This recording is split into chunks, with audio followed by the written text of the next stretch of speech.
Agora a questão 1 de clínica médica do nosso simulado aqui da MedTwins, a gente tem um paciente que tem o diagnóstico de retocolite ulcerativa. Nós falamos em aula para vocês e também aqui no nosso simulado a gente sabe que a retocolite ulcerativa ela tem grande associação aí de diagnóstico de colangite esclerosante primária também associada, né? Nos estudos falam que 70% dos casos podem estar associados, mas na sua prova 100% dos casos tem essa associação de retocolite ulcerativa com também colangite esclerosante primária.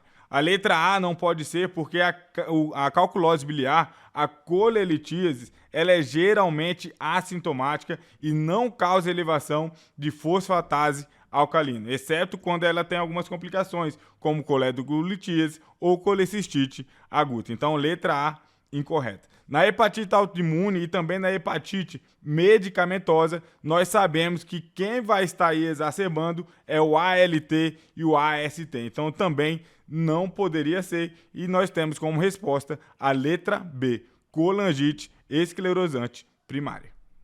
Vamos lá, vamos falar do nosso simulado aqui. O gabarito é a letra B. Estamos diante de uma paciente idosa com colecistite aguda, onde teve uma complicação, né? Ela precisa até mesmo de drogas vasoativas, uma paciente grave. Nós sabemos aqui que a principal conduta seria sim uma colecistectomia videolaparoscópica precoce, caso essa paciente não estivesse grave e tolerasse uma cirurgia dessa. Mas como no enunciado ela já mostra pra gente um sinal de gravidade, a gente opta sim pela colecistostomia para ser a melhor opção nessa paciente. Então o gabarito, letra B.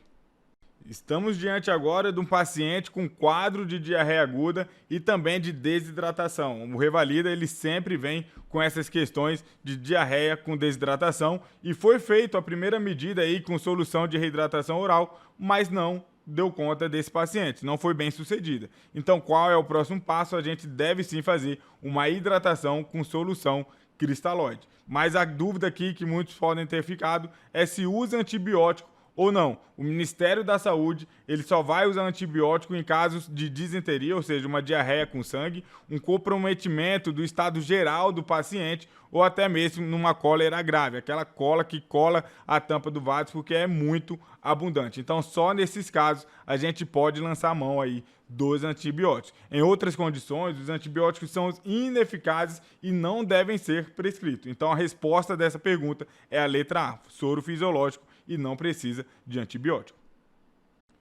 Questão aí que fala de antihipertensivos, nós devemos saber quais são e quais não são de primeira linha, né? Então quais são de primeira linha? O amilodipino, os BRA, que são os Artans, os IECA, que são os enalapril, captopril e os diuréticos tiazídicos. Esses são os de primeira linha. Lembrando que a pegadinha boba de prova é que os beta-bloqueadores eles já não são mais antihipertensivo de primeira linha. Então aqui a gente tem uma paciente que é hipertensa e já tem algum comprometimento aí por conta da diabetes, uma nefropatia diabética provavelmente. Então temos que ter cuidado e desses dois de primeira linha, o amilodipino ou o IECA, qual o meu caso clínico quer que eu fale para a paciente, para que melhore, que não progrida essa nefropatia diabética dela? Com certeza é o IECA. Tanto o IECA e os BRAs, eles podem retardar a evolução da albuminúria e aí sim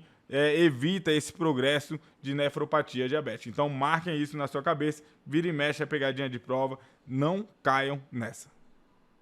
Essa é clássica tanto na prova quanto na vida, né? A gente tem um paciente aqui com queixa de edema de membros inferiores após ela iniciar um medicamento para a pressão arterial. Vocês já pegam essa dica e marquem aí no seu caderno o amilodipino. Lembre-se, esse é um dos principais efeitos aí colaterais quando mal indicadas para esses pacientes. Vai sim criar um edema de membros inferiores e a gente pode tanto reduzir aí a dose dessa medicação, também orientar a paciente a redução da ingesta de sal e aí trocar pelo enalapril. Então, com certeza, o efeito adverso aí dessa paciente é por conta do uso de amilodipino.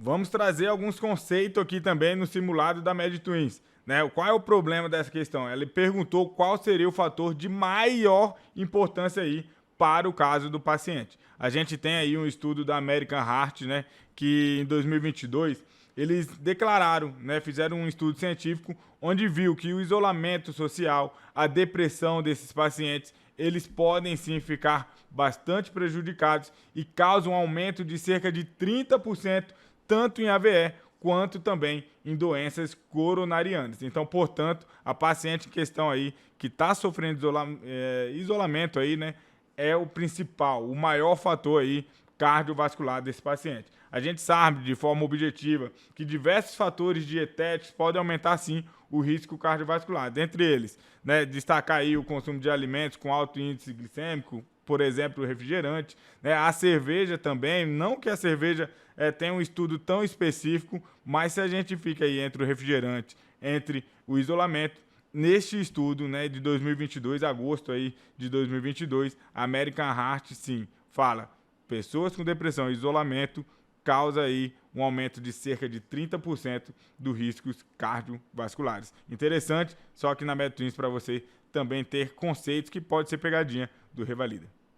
Vamos falar agora dessa questão onde a banca ela já faz questão de reforçar que esse paciente ele tem pulso poplíteo e também pulso tibial. Então não tem nada a ver com questão de artéria, de vasos, nada disso, né? É uma pegadinha, mas ele deixa aí bem clássico para vocês, além de uma ausência aí de claudicações. Então letra A e B você pode jogar fora. A gente fica agora entre a letra C e a letra D. O que nós devemos fazer? A gente deve fazer só antibiótico? Deve fazer antibiótico mais desbridamento? Né? Então, olha só como você vai responder essa questão. Quando esse paciente ele não tem uma taquicardia, quando esse paciente não tem uma febre, ou seja, não tem sinais sistêmicos e essa lesão é menor do que 2 centímetros, você vai tratar apenas com antibiótico via oral. Não é o caso dessa lesão, né? Você vê que essa lesão aí, ela tem maior ou igual a 2 centímetros, e aí, caso esse paciente tenha qualquer sinais sistêmicos, febre, taquicardia, você deve fazer o desbridamento e também usar o uso de antibiótico, mas agora endovenoso, né? Então, um quadro clássico aí, típico de pé diabético, a gente tem que orientar todos os nossos pacientes com diabetes a ficar verificando aí o pé diariamente, porque com certeza eles não vão sentir se tiver alguma lesão e isso vai se tornar o que tornou neste paciente. Questão onde a gente tem o diagnóstico de hipotiroidismo, né? A gente vê o TSH elevado aí, ou seja, maior do que 5, e o T4 livre baixo, né? Menor do que 0,9. Então a gente deve ter esses conceitos. Esse é um laboratório que o Revalida quer que você saiba. Então temos aí o diagnóstico de hipotiroidismo, né? O paciente com adinamia, o paciente com ganho de peso. E aí, qual é a pegadinha daqui? Ele quer saber como você irá fazer o tratamento.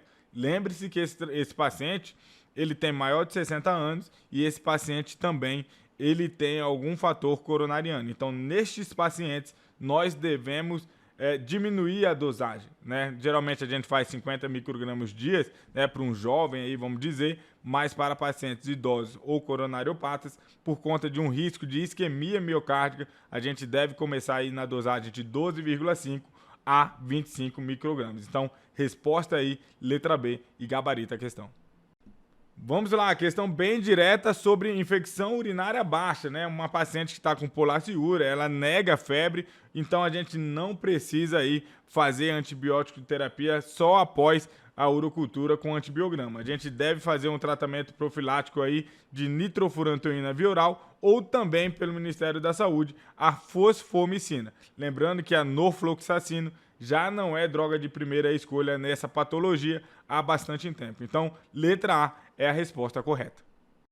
Vamos responder essa questão aí de crise asmática, né? O tratamento de crise asmática, vocês podem ter confundido, mas a resposta aqui é a letra A. Né? Como é o manejo? A gente entra aí com beta-2 de curta duração. O hipatrópio ele vai ser associado ou não a depender da gravidade do caso. Caso esse paciente já entre com uma crise inicial grave, a gente já lança a mão do hipatrópio, ou também considerando aí crises refratárias, a gente também deve fazer. Né? Neste caso, esse paciente já recebeu na primeira hora, que está certo, recebeu o corticoide via sistêmico, preferencial via oral, né? Se ele tiver a disponibilidade, sempre vai ser aí o melhor a via oral. Então, o que eu quero deixar para vocês aqui é que a gente deve fazer o beta-2 agonista de curta duração até que esse paciente melhore. Ele fez uma vez, não melhorou, o que eu faço? Será que eu vou para o sulfato de magnésio, 2 gramas aí, e ver geralmente em 20 minutos? Não, eu posso dar a possibilidade para esse meu paciente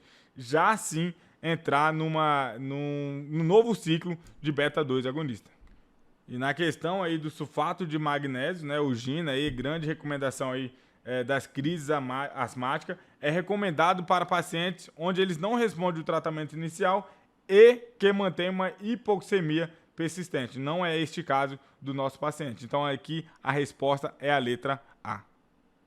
Resposta da questão, a letra B. Diante de um paciente com cirrose e ascite, nós devemos sempre tomar atenção para a hipótese de peritonite bacteriana aguda, principalmente quando houver febre nestes casos ou também uma dor abdominal associada. Neste caso, dá para ver que o número de polimorfos nucleares no líquido acítico foi maior do que 250, mas a cultura ela não veio positiva, né? Ela vai vir ainda, geralmente demora 48 horas, mas a baciloscopia também veio negativa. Então a gente pode estar assim à frente aí de um falso negativo nesse exame e não podemos tardar o tratamento desse paciente. Nós devemos fazer sim uma cefotaxima ou até mesmo uma ceftriaxona, sempre preferir cefalosporinas de terceira geração, como está aí na letra B. Então a gente não precisa neste momento seguir com ultrassonografia, nós não precisamos neste momento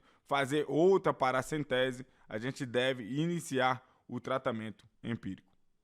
Olha só, eles sempre tentam fazer aí uma pegadinha e a gente traz aqui para vocês também. Essa resposta é a letra E, né? Não existe sinal de McBurn, e sim o ponto de McBurn, que é onde a gente faz a pesquisa do sinal do Bloomberg, né? Aquela irritação peritoneal no quadrante inferior direito. Então, os demais achados aí citados, né, sim achados semiológicos da apendicite aguda, mas um erro aqui de ortografia, não é Lenander, tá? É Lenander, esse sinal onde a gente tem aí a temperatura diferente axial e anal do paciente. Então a resposta aí é a letra E mesmo. Vamos lá, questão clássica aqui, né? A resposta é a letra B, isso mesmo, pancreatite aguda. A gente tem esse paciente de 45 anos, onde ele tem uma dor epigástrica e também tem queda do estado geral com vômitos. Quando você vai no laboratório, vê um padrão infeccioso com aumento de amilase e lipase. Então isso dá sim a hipótese diagnóstica para a gente de pancreatite aguda. Uma coisa diferente na diverticulite aguda não pode ser, porque é uma dor em fossa ilíaca esquerda, né? Aquela dor diferente da apendicite, que é na fossa ilíaca direita, e na colecistite também a gente teria o famoso ali clássico sinal de Murphy, e não temos nada disso. Se fosse pensar em alguma obstrução, iria estar falando para a gente em parada de eliminação de gases e fezes e também uma distensão abdominal, o que nós não temos aqui neste paciente. Então, resposta à letra B, uma pancreatite aguda. Temos como gabarito aqui a letra C, né? Uma questão bem direta, onde na presença de um pneumoperitônio, esse paciente provavelmente com uma úlcera gástrica aí perfurada, podemos identificar o sinal de Joubert, onde constatamos desaparecimento da massa 6 na área hepática e o aparecimento de hipertimpanismo nesta região. Isso faz com que a gente tenha esse sinal de Joubert característico aí na presença de pneumoperitônio. Questão conceitual e direta aqui a respeito das hérnias, né? Quais são as hérnias mais comuns? São as hérnias inguinais indiretas, né? Independente do sexo, homem, mulher, as hérnias, crianças, as hérnias inguinais indiretas são as mais comuns. Para a questão de conceito aqui, quando fala assim mais específico, a hérnia femoral, a hérnia umbilical, é mais em homem ou é mais em mulher? Aí sim, é mais em mulheres, mas pegando um todo, e essa pergunta vira e mexe, cai na revalidação, a gente tem que saber que as hérnias inguinais indiretas são as mais comuns. Na banca de revalidação é a mesma coisa também do nosso simulado aqui. A banca às vezes vai te direcionar para uma possível hipótese diagnóstica qual é a pergunta, qual é a resposta mais certa que você deve realizar. Então aí, neste caso, é a letra A, né? A banca vai nos direcionando para uma fratura por osteoporose. Uma paciente idosa, uma paciente onde ela é branca, ela é tabagíssima, é sedentária, teve menopausa precoce, tudo indicando assim uma fratura por osteoporose, né? A gente descarta aqui tanto a lombalgia postural quanto a osteoartrite, porque essa dor dela é de instalação aguda, né? Tanto na osteoartrite quanto na lombalgia, a gente tem aí algo mais crônico também. E para descartar aí hérnia de disco, a gente tem. Cadê a irradiação para membros inferiores? Cadê o sinal de LASEG? Então a gente já descarta e faz o gabarito aí com a letra A. Estamos diante aqui de um quadro de hemorroida interna prolapsada e não redutível, né? Então vamos relembrar aqui a classificação de hemorroidas internas, onde leva em consideração tanto a presença ou não de prolapso, como também ocorre a sua redução. O de primeiro grau, né, ocorre um sangramento com a evacuação, no entanto, a gente não observa aí nenhum prolapso. No segundo grau, observa-se um prolapso com esforço evacuatório, mas que o seu conteúdo retorna de maneira espontânea. O terceiro grau, a gente tem também presença de prolapso, mas necessita de uma exploração, uma redução digital para melhora do quadro. Agora, no quarto grau, são aquelas que são prolapsadas e que não reduzem nem com a manobra digital. Todos esses pacientes você vai orientar aí em relação ao tratamento uma alimentação, né, mais dietética aí que devem ser adotados para todos os pacientes. Os procedimentos ambulatoriais, como ligadura elástica, né, são para as pessoas sintomáticas com hemorroidas internas, grau 1, 2 e 3. E o tratamento cirúrgico, ele é melhor indicado nas hemorroidas internas grau 3, né? E também aí nas hemorroidas grau 4. Então, quando a gente tem falha terapêutica com abordagem clínica e ambulatorial, além de todas hemorroidas mistas ou externas, devem ser tratadas cirurgicamente. Então, para reforçar aqui, a gente deve fazer hemorroidectomia, onde está indicada na letra C. Questão tranquila aqui também para os nossos alunos aí da mentoria teórica. Eu sei que ficou fácil para vocês, a gente fala isso bastante nas nossas aulas. E ó, estamos diante de um homem que apresenta insuficiência respiratória, instabilidade hemodinâmica, turgência jugular, além do desvio de tráquea para a esquerda e ausência do murmúrio vesicular no hemitórax direito. Ou seja, neste contexto, a grande hipótese é a presença de um pneumotórax hipertensível à direita. E a conduta imediata deve sim ser a toracocentese de alívio e o tratamento definitivo aí com a drenagem pleural em selo d'água. A gente não vai fazer nesse exato momento essa tomografia, jamais um paciente instável hemodinamicamente, a gente vai levar ele para a tomografia. Com certeza, depois da toracocentese, todos esses parâmetros hemodinâmicos devem sim melhorar. Vamos aqui ganhar conhecimento também no nosso simulado. Não tem prova de revalidação sem traumas, a gente tem que saber disso. Então, vamos ver a escala de Glasgow aqui dessa vítima. Ele abre os olhos aos sons, então já são 3 pontos. Balbucia palavras incompreensíveis, já acrescenta 2 pontos na escala de Glasgow e localiza a dor. Isso aí já dá 5 pontos. Então, um total aí de 10 pontos, considerando então um traumatismo craniano moderado, né? Então, a gente tem aqui na tomografia, onde revela um hematoma em forma de lua crescente, e isso nós devemos saber que é um hematoma subdural. Vamos aproveitar e ganhar mais conhecimento aqui para um diagnóstico diferencial, que é o hematoma epidural. Nestes casos, encontraríamos aí uma lesão no nível do osso temporal. O paciente poderia evoluir com intervalo lúcido clássico de prova, a gente fala isso em nossas aulas, e a TC de crânio revelaria uma imagem hiperdensa de aspecto de lenticular, né? Aquela porrada ali, um negócio mais grosseiro ali, e não aquele subdural que a gente sempre fala em formato de banana, né? Então vamos tomar cuidado, e a resposta aqui correta é a letra B. Vamos lá, a questão agora de estenose hipertrófica do piloro. É uma condição caracterizada aí clinicamente por vômitos de conteúdo alimentar não biliosos, ou seja, letra A, pode jogar fora no lixo. Em jatos que ocorrem normalmente de 30 a 60 minutos após a alimentação, surgindo aí na fase de segunda a sexta semana. A gente tem que fazer a diferença, né, com a atrofia do duodenal. Geralmente vai ser um pouco mais cedo também, né? E os vômitos na atresia duodenal, eles são biliosos.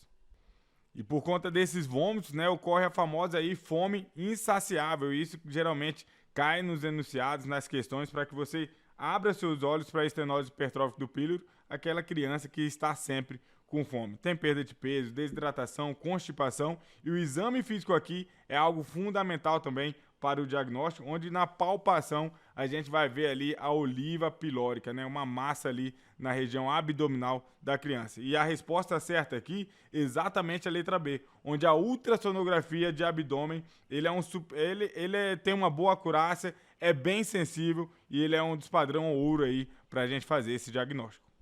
Lembrando qual vai ser aí essa distúrbio ácido base desse paciente, é uma alcalose metabólica hipoclorêmica, né? Ele está vomitando, então ele vai ter aí uma alcalose metabólica hipoclorêmica, está jogando ácido aí para fora e também cloro. Então, tomem bastante cuidado com isso. O procedimento ele é cirúrgico, mas ele não é de urgência. Primeiro a gente tem que corrigir todos os distúrbios aí hidroeletrolítico, hidratar esse paciente e correção dos distúrbios. E aí sim, a resposta fica a letra B de bola.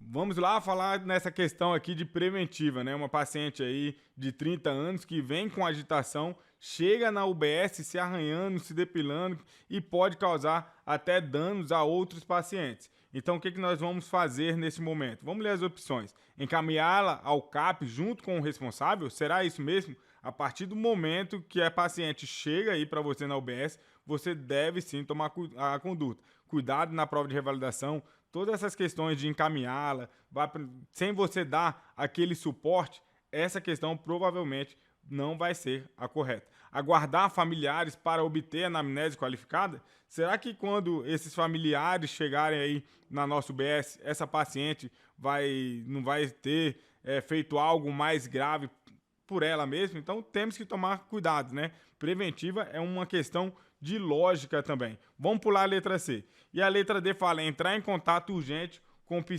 um psiquiatra matriciado da UBS. E aí? Será que eu vou ligar para um psiquiatra, para ele fazer um tipo de telemedicina enquanto a paciente está lá se machucando? Completamente não, né? O que nós vamos fazer aqui é chamar o serviço móvel, né, o SAMU, para encaminhá-la ao pronto-socorro. Lá eles vão ter medicamentos, vão ter leito ali de internação para que essa paciente saia do surto aí psicótico, psiquiátrico, e aí sim, depois a gente pode fazer todos os outros procedimentos, né, acompanhar essa paciente, mas neste momento a gente tem que ligar para o SAMU e encaminhá-la ao pronto-socorro.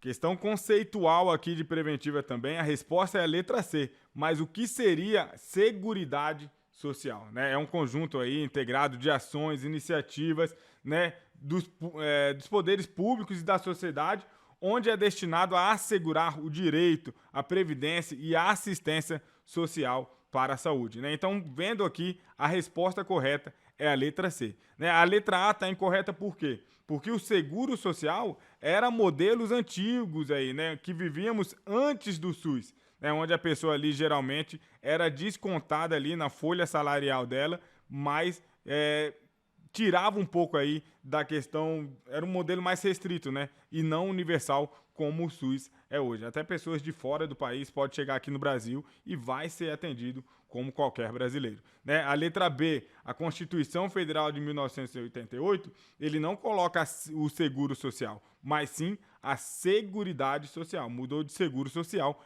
para Seguridade Social. Então a gente tem que ficar atento nessas pegadinhas que só com questões mesmo a gente consegue aí acertá-las, né? Aprendê-las também. E a letra D, né? No Brasil inteiro o modelo é o mesmo, é de Seguridade Social. Não é questão de região. Pode sim ter outra forma de administração, mas o modelo segue o mesmo de Seguridade Social e não de Seguro Social. Vamos lá ganhar conceito aqui na prova de preventivo, no nosso simulado da MedTwins. Olha essa questão, o que significa, né? Às vezes na prova de revalidação a gente vê um termo e a gente não sabe para que lado vai. Mas aqui a gente vai aprender exatamente os termos que podem cair em cada prova do Revalida. Ó, internações por condições sensíveis à atenção primária. O que significa isso? Então, eu quero explicar para vocês, né, como conhecimento. Letra A, não se aplica a condições ou doenças agudas.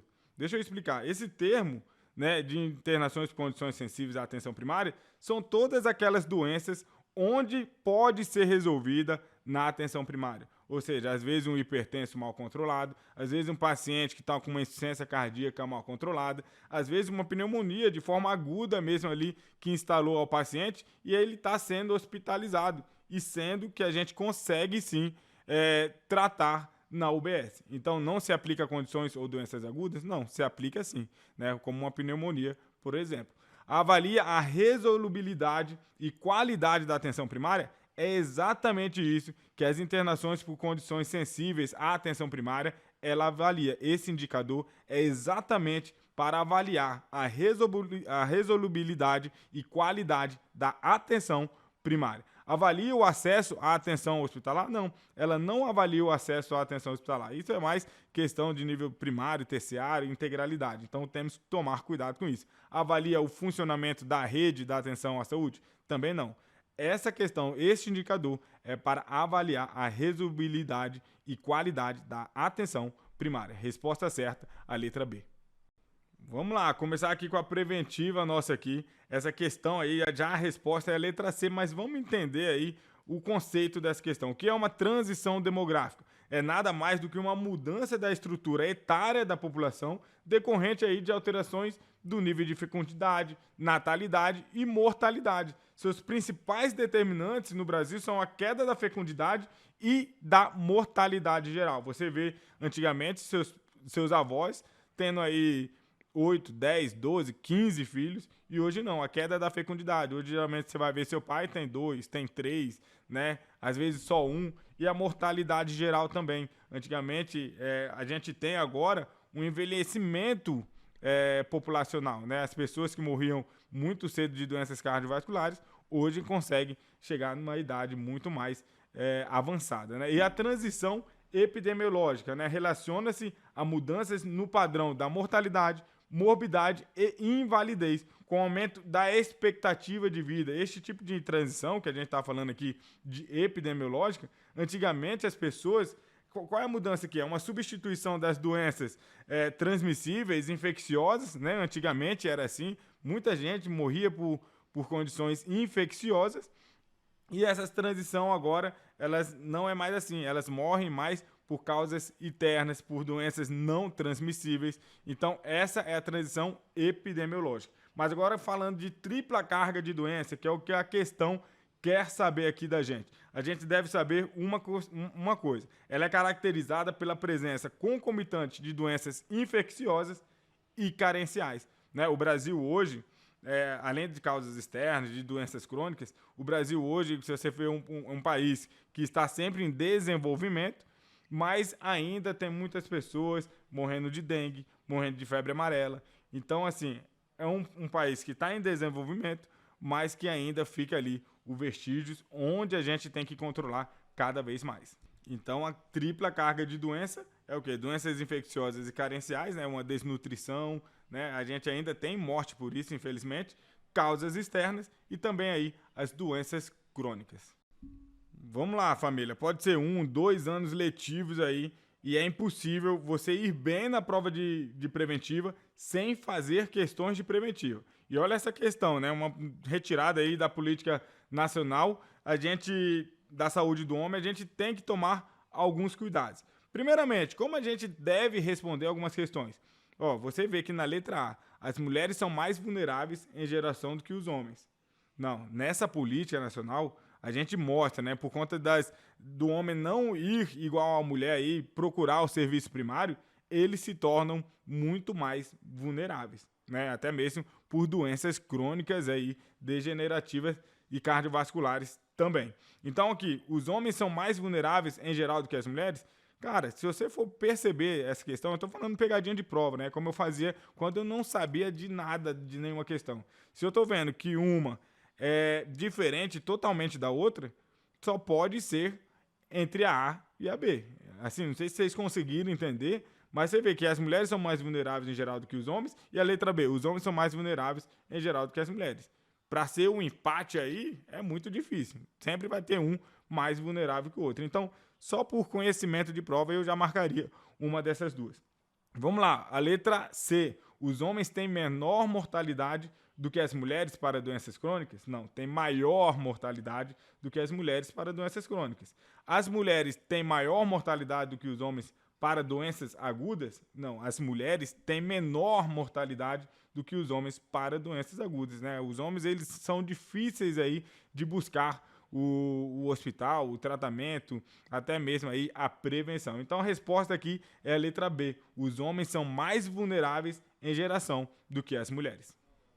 Vamos lá, questãozinha aí de acidente do trabalho, né? O que a gente vai buscar aqui para solucionar e acertar essas questões? Olha só, o que nós devemos fazer em todo acidente de trabalho com o trabalhador formal, né, aquele que tem carteira assinada, ou até mesmo aqueles informais, mas que pagam ali por fora o INSS. Então a gente tem que emitir o CAT, Comunicação de Acidente do Trabalho.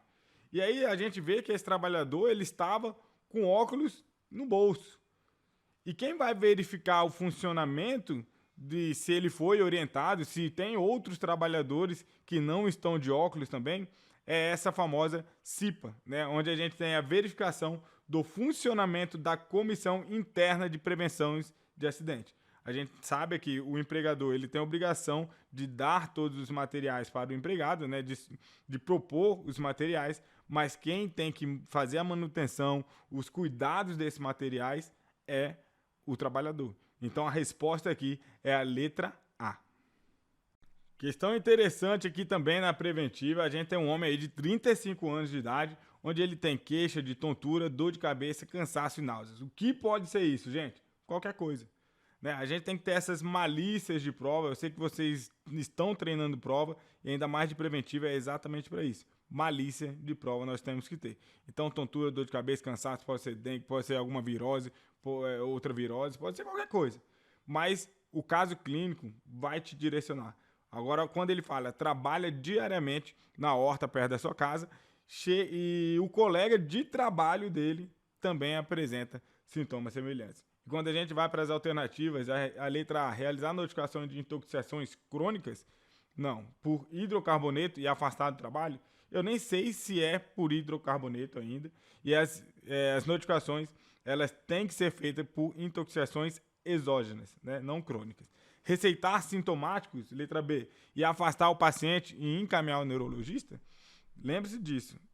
Eu vou encaminhar essas pessoas. Lembre-se que quando a pessoa chega na sua unidade básica, você é responsável por ela. Quanto tempo vai demorar para essa paciente ir para o neurologista? Pode até causar morte e aí uma negligência sua e aí complica. Então, joga fora no lixo aí essa questão de encaminhar nesses casos de preventiva. Tem que tomar bastante cuidado, né? Solicitar dosagens de eletrólitos, prescrever hidratação endovenosa e medidas para tratamento de insolação.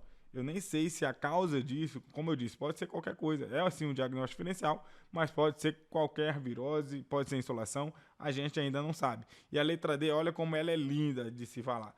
Solicita exames complementares, afastar o paciente e investigar condições de trabalho e produtos usados. Você pode ali mandar uma ACS, ver como é a condição de trabalho do paciente. Você pode pedir para que esse paciente te traga a caixa, né, do que ele usa ali na plantação. Ali mesmo pode ter até mesmo os efeitos adversos da medicação ali que ele está usando, né, no trabalho. Então, tome bastante cuidado com isso. É pegadinha, é detalhe que com questões vocês sempre vão aprender. Então, parabéns para todos que acertaram.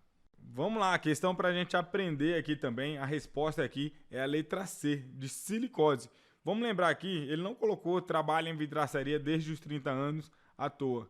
Por quê? Porque a questão de história epidemiológica, mais a clínica do paciente, ele já pode fechar o diagnóstico de silicose. Então, todas as pessoas que mexem com areia, escavações, vai fazer túnel, até mesmo mármores, né? Todos esses produtos, vidraçaria, mármores, são feitos com areias. Então pensem assim, tudo que é feito com areia, e quando ele fala esse infiltrado aí no raio-x micronodular bilateral com predomínio nas superfícies, né, nos superiores, isso é silicose, né?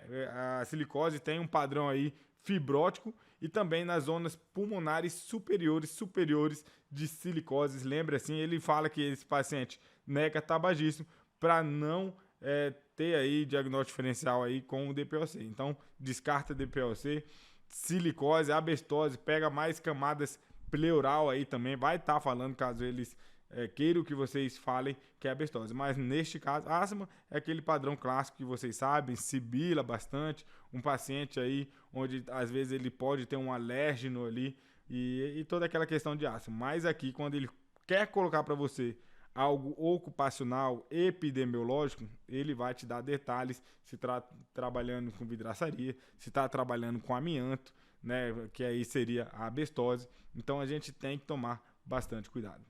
Vamos lá, mais uma questão de clínica mais ocupacional, né? Tem que ser esse casalzinho, porque a clínica pode ser muito vaga em qualquer dessas situações. Então, quando você tem aí alterações clínicas e mais o enunciado te mostra do que ele trabalha, a ocupação dele aí sim você vai conseguir acertar as questões. Vamos lá, se fosse cromo, eu quero que vocês lembrem assim, ó, cromo come o septo.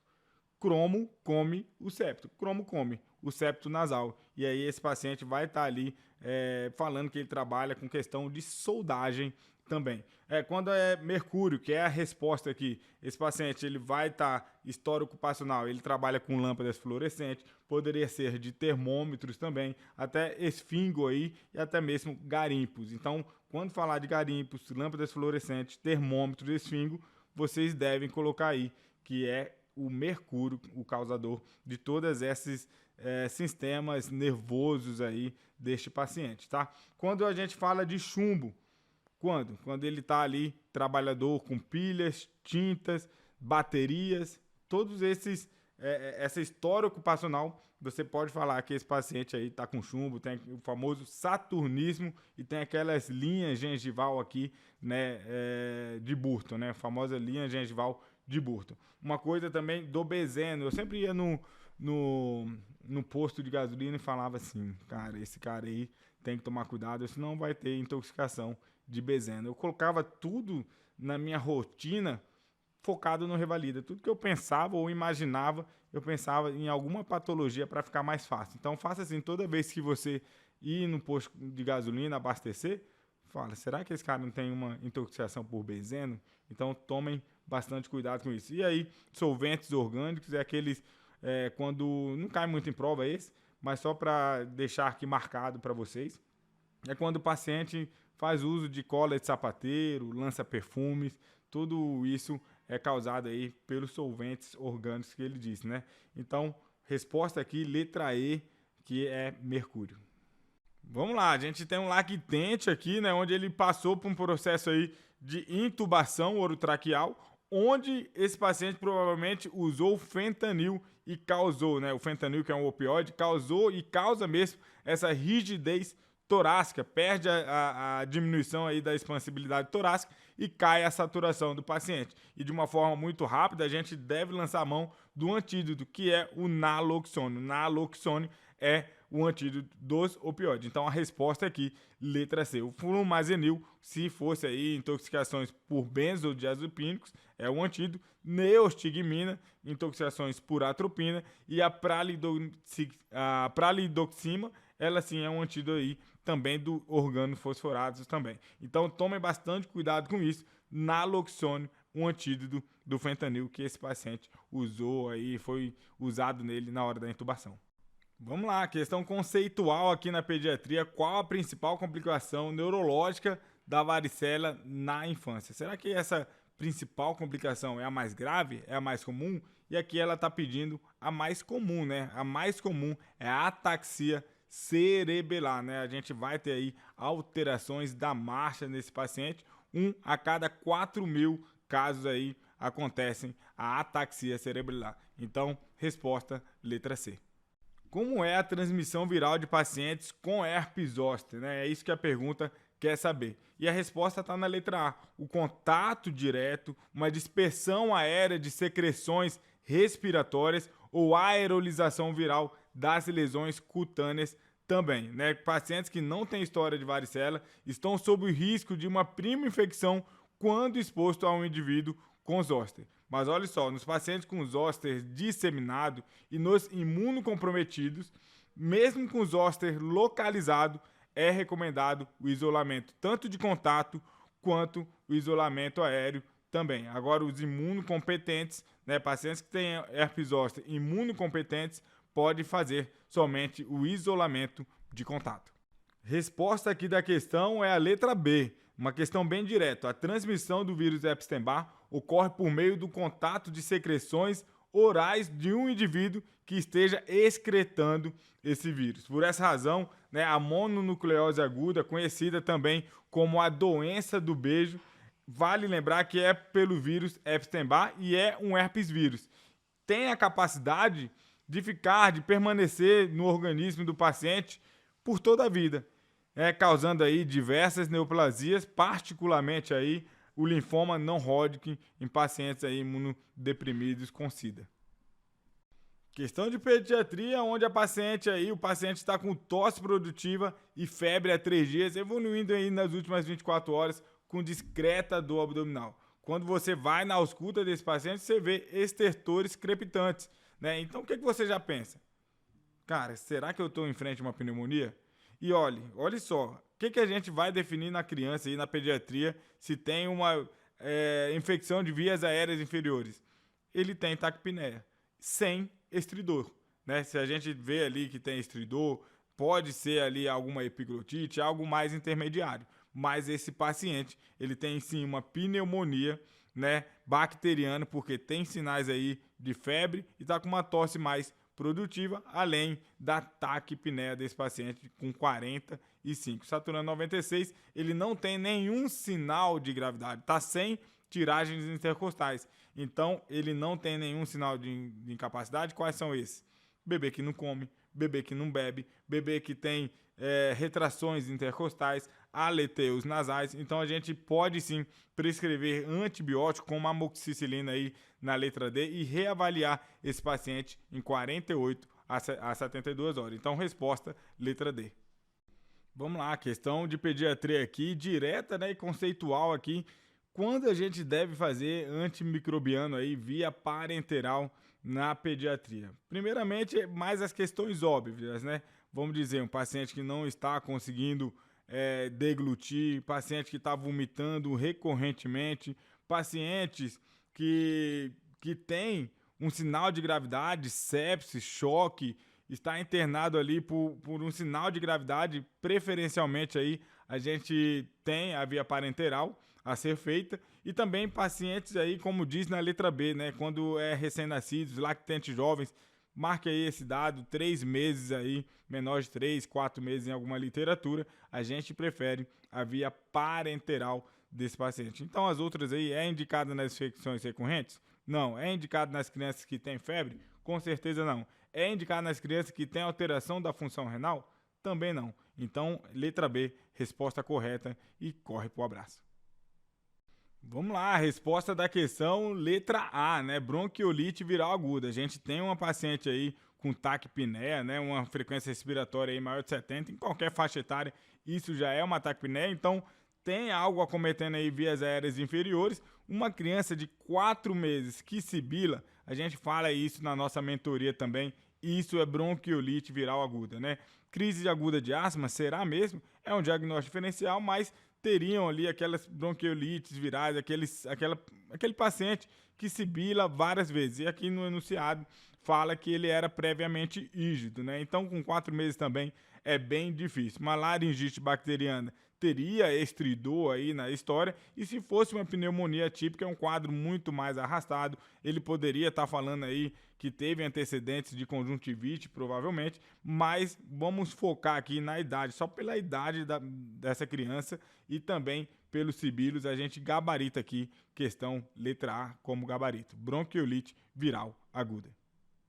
Vamos lá aprender um pouco mais sobre a questão, né? Essa criança aí com quase vai ter alta aí com 84 horas de vida, mas quando a gente deve fazer aí o teste do pezinho?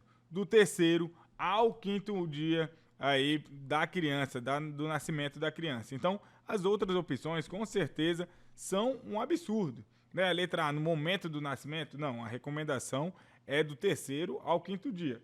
Do 3º ao 7º dia de vida na UBS, também não, no 3º ao 5º dia de vida na UBS. Até o 30º dia de vida na UBS, olha só, a recomendação é do 3º ao 5º dia de vida na UBS. Né? Caso essa criança não tenha feito o teste do pezinho, nós podemos esperar até o 30º dia de vida. Mas a recomendação, e sempre cai em prova, é do 3º ao 5º dia. Letra B é a resposta correta, né? No momento da alta da maternidade, sendo aí que ele está com 84 horas de vida, ou seja, dentro do 3º ao 5º dia de vida. Essa questão de na maternidade foi uma questão que eu quero colocar para vocês, que na época do Covid, as pessoas estavam tentando diminuir ali o fluxo de pessoas. E aí sim, foi uma recomendação em alguns estados que fizesse na maternidade. Então, busquem a melhor resposta, né? Hoje em dia, lógico que sempre vai ser do 3º ao 5º dia na UBS, caso esse paciente não esteja internado, ok? Então, marquem gabarito, letra B. Vamos lá, a resposta é a letra D, né? O clampeamento oportuno do cordão umbilical é uma prática que vem sempre aí cada vez mais recomendada, até mesmo para melhorar aí os níveis hematimétricos da criança, né? Nem sempre isso é possível. O clampeamento deve ser imediato naquelas crianças sem vitalidade, que devem ser submetidas aí a manobra de reanimação e também a situações que comprometem a circulação placentária. Neste caso, quando fala aí que teve um sangramento aí, sugere essas hipóteses, né? Tanto de um descolamento prematuro de placenta, quanto também aí de uma placenta prévia. Tudo que tem comprometimento placentário, a gente deve sim fazer de forma imediata o clampeamento. Então, resposta, letra D. Vamos lá, eu gosto dessas questões aqui de orientação, puericultura e orientar as mães, né? O Revalida gosta muito disso. A gente, na nossa mentoria teórica, a gente dá várias questões para vocês, a gente treina vocês como no dia da prova e é exatamente o que faz com que vários alunos aprovem. Então, falando dessa questão aqui de pediatria, vamos começar aqui. Letra D. Será que uma criança que está chorando muito, eu vou ter que levar ela sempre para o hospital? Né? Nas primeiras semanas, então, essa mulher, essa mãe, não vai sair da porta do hospital. Então, letra D aí pode jogar fora. Oscilação, letra C, oscilação nos padrões das fezes em relação à consistência, cor e frequência. A gente sabe que toda a questão de fezes nessa faixa etária pode ser amarelada, semilíquidas. Então, não é um padrão aí que você já vai correndo também para o hospital. Presença de cólicas antes dos primeiros 30 dias de vida? Não. Né? Essas cólicas podem acontecer e acontecem sim após meses até a 3ª semana, mas tem que tomar cuidado. Né? A gente pode sim ter cólicas aí no recém-nascido. Agora, quando você fala que a fralda está seca por mais de 12 horas, a gente tem um padrão aí de micção nessa faixa etária de 6 a 8 vezes ao dia. Então, essa coisa aí de ficar 12 horas sem ter micção, a gente tem sim que tomar cuidado e levar para o hospital, no mínimo, para ser avaliado. Vamos lá, falar um pouco aqui da prevenção da anemia ferropriva, né? Primeiramente, recém-nascido prematuro ou com baixo peso a nascer, a partir do 30º dia até 2 anos de idade, vai receber a prevenção da anemia ferropriva. E onde é a prova de revalidação e outras provas querem te pegar? Qual é a pegadinha? No primeiro ano de vida, né? Dos 30 dias até os 12 meses, como você vai, quais são a quantidade de ferro elementar que você vai oferecer a esse paciente. Esse nosso paciente, ele não é prematuro, mas ele nasceu com baixo peso. Então, menor do que 2,5 gramas, 2 miligramas quilopesio dia de ferro elementar. Menor do que 1,5 gramas, né? Menor do que 1,5 kg, 3 miligramas quilopesio dia de ferro elementar. Menor do que 1 kg, 4 miligramas quilopesio dia de ferro elementar. E a partir aí, quando ele passa de 1 ano, a gente faz 1 miligramas quilopesio dia. Então a gente tem aqui a resposta como a letra D e gabarita a questão.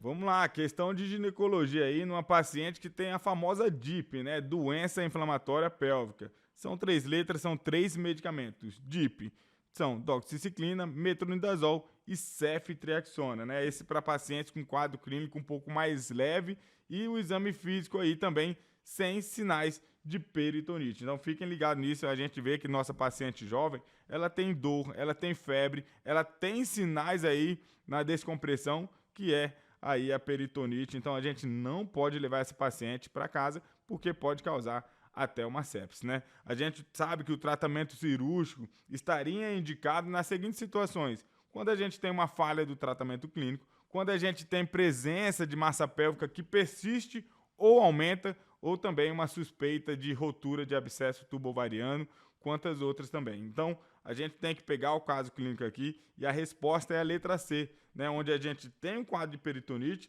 precisamos internar, poderíamos sim fazer ceftriaxona, poderíamos fazer doxiciclina e também metronidazol, mas não estava nas alternativas. Então, por isso, a segunda aí, opção pelo Ministério da Saúde é clinda e genta, não inventa, meio parenteral também. Então, fica aqui, resposta letra C.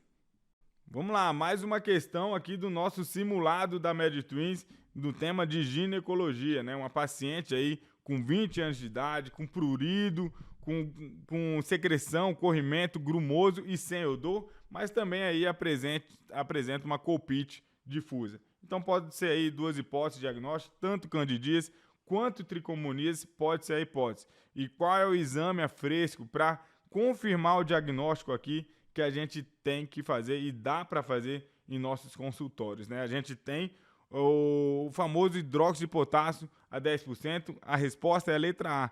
Lembre-se, esse hidróxido de potássio a 10%, ele serve para fazer o teste da amina, mas neste caso aqui, a gente está usando ele exatamente só para limpar a lâmina, para a gente encontrar mais facilmente as pseudos hifas e confirmar o diagnóstico aí de candidíase. Então, resposta letra A. E se você ainda não segue a gente no Instagram, dê uma corrida lá que a gente tem muito conteúdo interessante.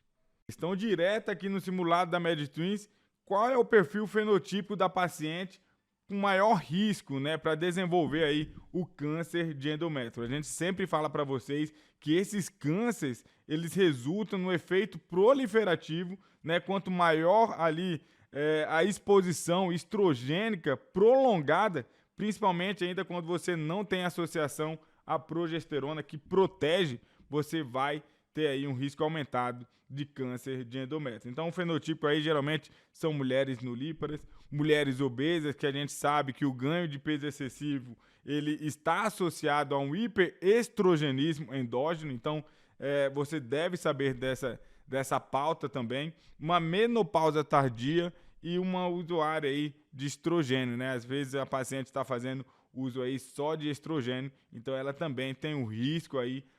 Além disso, uma menarca aí também precoce, né, vai fazer com que ela tenha maior aí índice de estrogênio prolongado. Então, resposta letra A e gabarita a questão.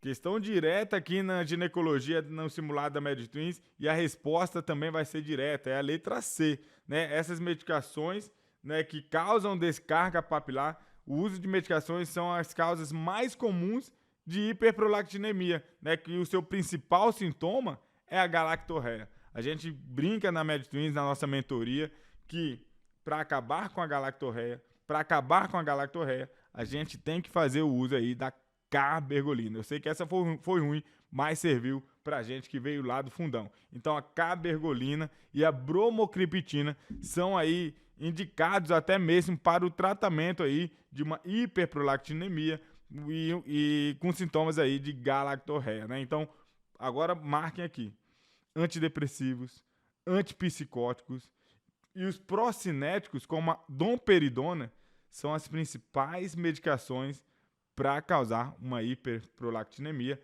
e assim também causar uma galactorreia. E também a dipirona aí já joga fora de lixo. Você nunca ouviu falar que a dipirona associa a descarga papilar e ela não está associada mesmo. Então, resposta letra C de casa.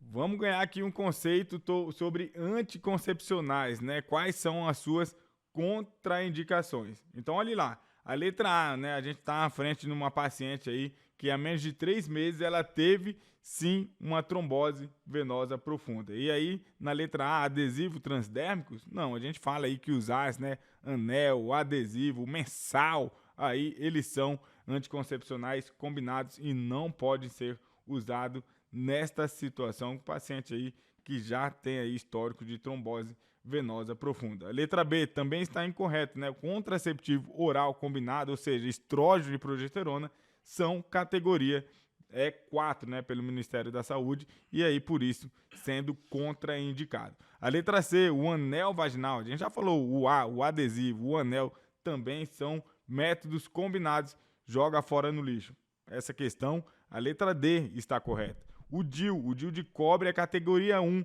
em pacientes com trombose venosa profunda e pode ser sim usado. Quando o DIU vai ser contraindicado? Quando você tiver ali uma dor abdominal intensa, cólicas intensas, a questão vai te dar, às vezes, alguma malformação onde o DIU não irá poder ser associado a paciente. Mas nesse caso de trombose, vai no DIU que você não vai errar. Letra D é a resposta. Questão de obstetrícia aqui, na nossa simulado aqui da MedTwins. Vamos lá, uma multípara com 35 anos de idade, sem 5 partos normais anteriores e tem esse sangramento intermitente. O que poderá ser aqui, né? Ele está aí com uma pressão 90/60, que na gestante isso é tranquilo, não está aí com nenhuma instabilidade. E qual é a nossa hipótese diagnóstica? Letra A, DPP, será que é o descolamento prematuro de placenta? Cadê aquela paciente que tem uma pressão um pouco mais elevada, aquela paciente que tem hipertonia, aquela paciente onde ela tem sangramento vermelho mais escuro? Não é o caso dessa paciente. Então vamos para a próxima. Trata-se de uma rotura uterina? Cadê o sofrimento fetal? Né? Cadê aquelas iminências ali de rotura uterina, sinal de Bandle-Frommel, né? Aqueles sinais também de uma rotura uterina consumada, né? Sinal de Clark, onde você consegue pegar ali partes fetais mesmo. Então, também não seria essa. Agora, trata-se, letra C, de uma placenta de inserção baixa, ou seja, placenta prévia, devendo solicitar uma ultrassonografia e também fazer controle da anemia materna e de vitalidade fetal. Ótima resposta aqui, né? Quando você pega essa paciente multiparidade, que já é um fator de risco para placenta prévia, né, de uma inserção mais baixa, você tem aqui a resposta, a ultrassonografia, para você até analisar, né, se está em creta, ver onde está e se tem complicações e também fazer um controle da anemia materna, porque realmente esse sangramento da placenta prévia, ele não é do bebê, e sim da mãe. Então você vê que nesse caso a mãe está um pouco hipocorada. No mínimo que você vai pedir aí é um hemograma para ver sim a anemia materna e aí ver a vitalidade fetal desse paciente. Então a resposta, a letra C. Trata-se de trabalho de parto prematuro? Não, né? A gente vê aí que a dinâmica uterina está ausente, o tônus uterino está ausente e ela não está em trabalho de parto. Então a resposta, letra C de casa. Vamos lá, estamos diante de uma paciente assintomática com 8 semanas aí de gestação, onde foi fazer a ultrassonografia e não ouviu o batimento cardíaco fetais. A gente está em frente aí um abortamento retido, né? A gente sabe que o batimento cardíaco aí do eco embrionário é de 6 a 7 semanas. Com 8 semanas já deveria ter o batimento cardíaco, então é um abortamento retido. O que eu faria se fosse 6, 7 semanas e eu não conseguisse auscultar? Eu esperaria aí de 7 a 10 dias para ter certeza do que eu estaria falando. Mas com 8 semanas já, você pode gabaritar a questão, que é um abortamento retido. Letra C é a resposta. A questão deseja saber qual a afirmativa incorreta a respeito às modificações fisiológicas aí na gestação. Então vamos lá, eu vou direto na incorreta aqui porque todas as outras são conceituais. A resposta aqui é a letra D de dado. A anemia macrocítica por deficiência aí tanto de ácido fólico ou vitamina B12, isso não é um achado comum. O que a gente tem na gestação é uma anemia fisiológica onde não tem aumento aí do VCM, né, maior do que 120. Aí sim, a anemia fisiológica sim é comum, mas essa macrocítica, onde a gente tem um aumento do volume corpuscular médico, essa não está relacionada à gestação. Então, resposta letra D de dado. Vamos lá, temos uma gestante aqui apresentando morfológico do primeiro trimestre com alterações na medida da translucência nucal. A gente sabe que na translucência nucal nós devemos avaliar de acordo com o CCN, com comprimento cabeça-nádegas, né? Mas, por via de regra, maior do que 2,5 milímetros já se encontra alterada. E aí a gente deve saber que a translucência nucal ela não fecha diagnóstico. E a partir daí a gente deve ir pelo cariotipo, né? E a gente vai ter que fazer exames mais invasivos. A biópsia de vilo corial, ela é aí entre 10, 13 semanas, mas nesse caso a gente deve fazer a amniocentese, que pode ser realizada a partir aí da 14ª, 16ª semana de gestação. Como essa paciente já tem 17 semanas, nós devemos sim aí fazer o cariotipo aí através da amniocentese, né? A cordocentese é mais prolongada ali depois das 18 até 20 semanas e aí é mais invasivo ainda. Então, neste caso, a gente prefere a amniocentese. Vamos lá, no nosso simulado aqui da MedTwins, temos uma paciente de 30 semanas que apresenta uma queixa de enxaqueca comum. E quais são os medicamentos que eu posso usar nessa minha paciente, né? A dipirona, ela é categoria C, eu posso usar. O paracetamol é categoria B, eu posso também usar. Os antieméticos, como a dacertrona, metoclopramida, o Dramin, diminuidrato, todos esses são categoria B e eu também posso usar, assim como a domperidona, que é uma categoria C também. Agora, onde e quais eu não posso usar são o naproxeno, né? A categoria D, eu não posso usar essa medicação e também todos os derivados da Ergo, eu também vou aí contraindicar porque é categoria aí X para minha paciente, contraindicado. Então, fico com essa resposta, letra B é a resposta.